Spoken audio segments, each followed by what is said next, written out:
you are a fan of John Wick, you may have picked up on patterns. When you observe people, this is how you can discover how they operate and pick up on patterns about them.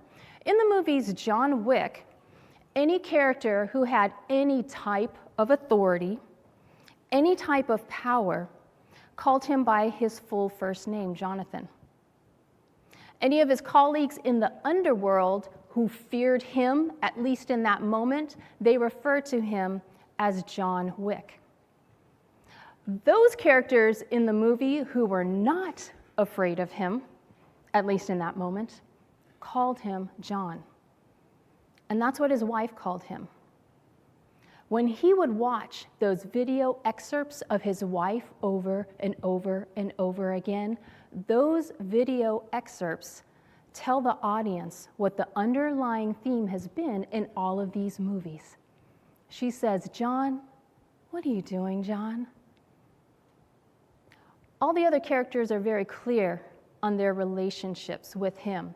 He, however, is very unclear on what he needs to do next, which is why he is in reactionary mode the entire time. He spends the entire time running, only to end up exactly where he started. If you are a character in a Hollywood movie, that's great material, because John Wick can keep going and going and going until he has to move into a rest home. But if that's how you spend your day, constantly reactionary, going, that's not a good thing, because you will get less and less productive. John Wick needs to create some clarity, like Ripley did in the movie Aliens. If you've seen the second movie in that franchise, the Marines that she was on a mission with, they have been sliced and diced by aliens, and just the survivors are there in Command Central.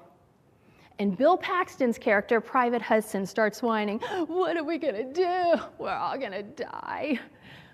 And in the midst of all this murder and mayhem, Ripley pauses, takes a step back, takes a deep breath, and says, "Get me specs, get me grids. We need to come up with a plan."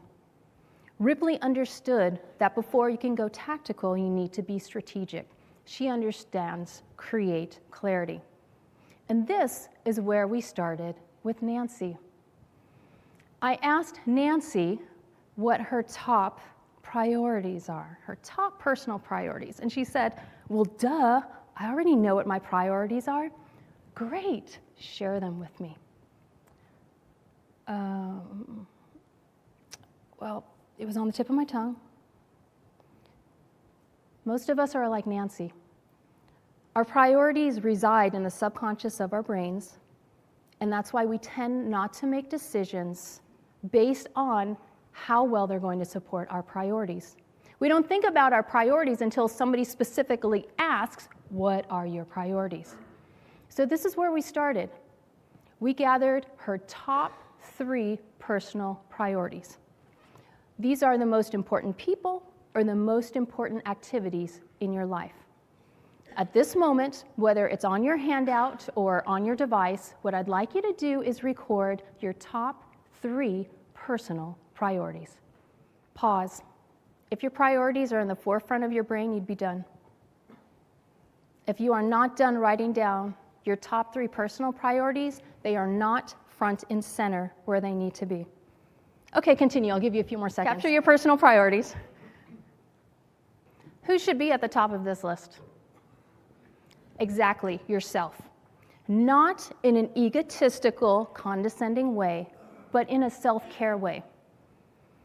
Any of you who flew to this conference heard that safety announcement that the flight attendants give when everybody's not paying attention because they're trying to send out their last text or they're trying to start up their movie. They say, in the event that cabin pressure should change, air masks will come down from the ceiling. Whose are you supposed to put on first? Yours.